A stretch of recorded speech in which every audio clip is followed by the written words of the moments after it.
¿Qué tal? Saludos. En esta segunda parte de esta clase de anatomía y biomecánica del miembro superior, veremos los aspectos más relevantes del codo, la muñeca y la mano. Primero, un recuerdo de su estructura osteológica. Tenemos tres huesos. Por proximal, la paleta humeral o porción distal del húmero, que es esta estructura. Por lateral, el radio. Y por medial, la ulna, que en el caso de este texto aún le siguen llamando cúbito.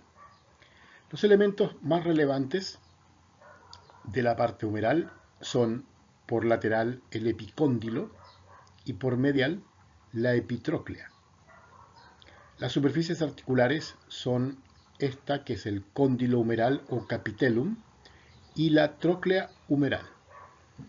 El capitellum articula con la cabeza del radio, una articulación tipo esferoidea, y la tróclea humeral articula con la ulna, una trocleartrosis.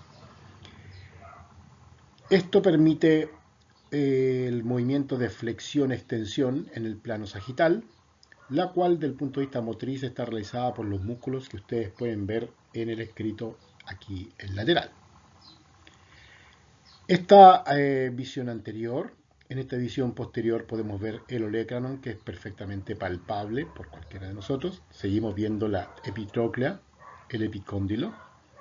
Y vista por lateral, en este caso por lateral, podemos ver la articulación del radio con el capitellum o cabeza o cóndilo humeral.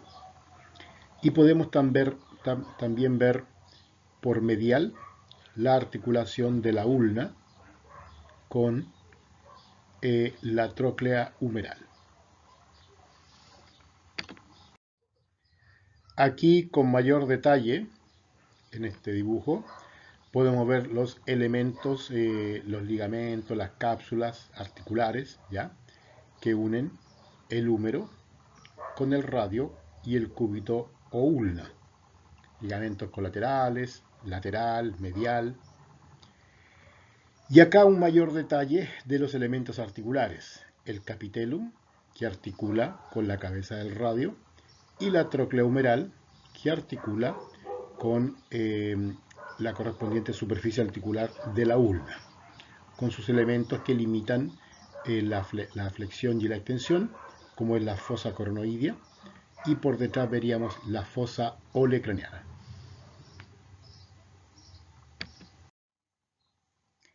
Este GIF breve nos muestra el movimiento en el plano sagital del codo, como una tróclea, en que se realiza una flexión mayor a 125, 130 grados, y luego un regreso a la posición cero, llamado o extensión, que en realidad es regreso a la posición cero.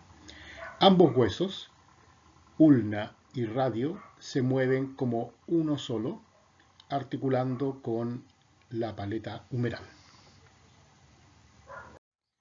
El movimiento de pronosupinación es un poquito más difícil de comprender, así que hice esta pequeña captura de un video de YouTube para mostrar el movimiento en la radio cubital superior. Acá pueden ver que es una trocoide en que el radio gira, la cúpula radial gira con esta cavidad que tiene la ulna,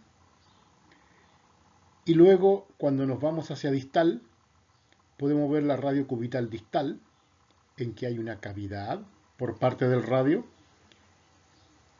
Y ahora, al hacer ese movimiento de trocoide, es el radio el que se mueve por sobre el cúbito. Aquí desde una vista inferior, aquí hace pronación y aquí vuelve a la supinación. Respecto de las inserciones musculares más importantes, tenemos esta imagen que nos muestra inserciones del músculo braquial, que antes se decía braquial anterior, el músculo tríceps en su porción monoarticular, y otras inserciones muy importantes que tienen que ser profundizadas son las que van al epicóndilo lateral, que es este, Y son estos músculos que están aquí presentes, ya que ustedes pueden detenerlo para leerlo con más detalle, que son todos extensores y supinadores. Mientras que los músculos que se insertan en la epitróclea, acá, esta eminencia importante que tenemos por medial en el codo, son músculos pronadores y flexores. Podemos ver en este dibujo los músculos que nacen del epicóndilo lateral, aquí, ¿verdad? Por lateral, como por ejemplo el extensor radial largo, el extensor radial corto, el extensor cubital o extensor ulnar, extensor común de los dedos, ¿ya? Todos estos entonces van a generar tensión a este nivel, pudiendo producir molestias y síndromes dolorosos. A nivel de la muñeca tenemos por proximal los huesos cúbito y radio, o urna y radio, pero es el radio el que articula con el carpo. El carpo está formado por dos filas de huesos, con 8 huesos en total. Escafoide, semilunar, piramidal, pisiforme, que es esta pequeña eminencia que es factible de palparse. Trapecio, trapezoide, hueso grande y hueso ganchoso, que tiene esta apófisis también, que se puede palpar. Con un eje antero-posterior, la mano realiza movimientos en el plano frontal, llamada de ulnarización y radialización, equivalente a la abducción-aducción. Mientras que con este eje gris, que es un eje medio lateral, la mano o la muñeca realiza movimientos de flexión palmar y flexión dorsal. A nivel de la muñeca tenemos por proximal los huesos cúbito y radio, o urna y radio, pero es el radio el que articula con el carpo. El carpo está formado por dos filas de huesos, con 8 huesos en total. Escafoide, semilunar, piramidal, pisiforme, que es esta pequeña eminencia que es factible de palparse. Trapecio, trapezoide, hueso grande y hueso ganchoso, que tiene esta apófisis también, que se puede palpar. Con un eje antero-posterior, la mano realiza movimientos en el plano frontal, llamada de ulnarización y radialización, equivalente a la abducción-aducción. Mientras que con este eje gris, que es un eje medio lateral, la mano o la muñeca realiza movimientos de flexión palmar y flexión dorsal. Un hito anatómico sumamente importante relacionado con síntomas dolorosos es el canal carpiano. El canal carpiano, que está formado por los huesos del carpo, que tienen una forma como de cóncava, no están perfectamente en el plano frontal, sino, ¿cierto?, tienen esta forma como ahuecada, y que está cerrada por este ligamento llamado ligamento transverso del carpo. Este ligamento transverso del carpo se engancha, es como una tienda que se engancha aquí en la apófisis unciforme, en el pisiforme, ¿ya?, en el tubérculo del trapecio y acá también en el tubérculo del escafoide. Y permite la pasada de elementos vasculonerviosos y tendinios que veremos en la siguiente diapositiva.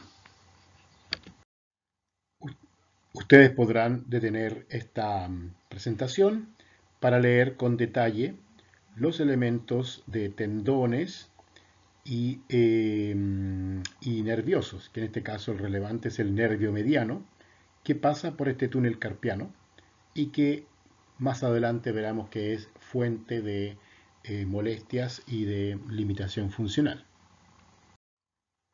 En cuanto a los nervios periféricos, son varios, ¿cierto? Pero entre ellos el radial, y aquí muestro el nervio cubital o ulnar, que tiene un punto de conflicto al pasar aquí, detrás de la epitróclea del codo. Por su parte, el nervio mediano tiene otro punto de conflicto al pasar por el canal del carpo. Se ha mostrado aquí con flechas verdes. Respecto de la mano, hacer un breve recordatorio de sus componentes óseos. Tenemos el carpo, tenemos los 5 metacarpianos y tenemos las falanges. En 4 de sus dedos tenemos 3 falanges por dedo, pero en el pulgar solamente tenemos 2 falanges, ¿ya? Y veremos ahora un detalle importante de la articulación carpo-metacarpiana del pulgar. Esta articulación carpo-metacarpiana del pulgar es especial. Articula el primer metacarpiano con el trapecio, ¿ya? O trapecio metacarpiano también. Y esta articulación, si la podemos ver en este dibujo, es cóncava en un sentido y convexa en el otro sentido. Aquí podemos ver cóncava y convexa. Por lo tanto, se asemeja a una silla de montar y justamente se le llama así, articulación celar o en silla de montar, que permite entonces su movimiento en un sentido, que es la flexión y extensión, así, y en este otro sentido, que es la aducción y la abducción, teniendo además una resultante, una combinación entre ellas, que es la oposición del pulgar, que permite que el pulgar toque con cada uno de los otros 4 dedos. Y ya para ir terminando, destacar dentro de todos estos tendones, ¿ya?, la membrana sinovial, que puede ser fuente de molestias, este retináculo, que mantiene todos los tendones firmes, pero destacar 3 tendones en particular. Uno es el extensor corto del pulgar, el abductor largo del pulgar, además el extensor largo del pulgar, que es este que está acá. Estos 3, aquí, extensor largo, extensor corto y abductor largo del pulgar, son los que forman la conocida tabaquera anatómica, que todos podemos reconocer en nuestra mano.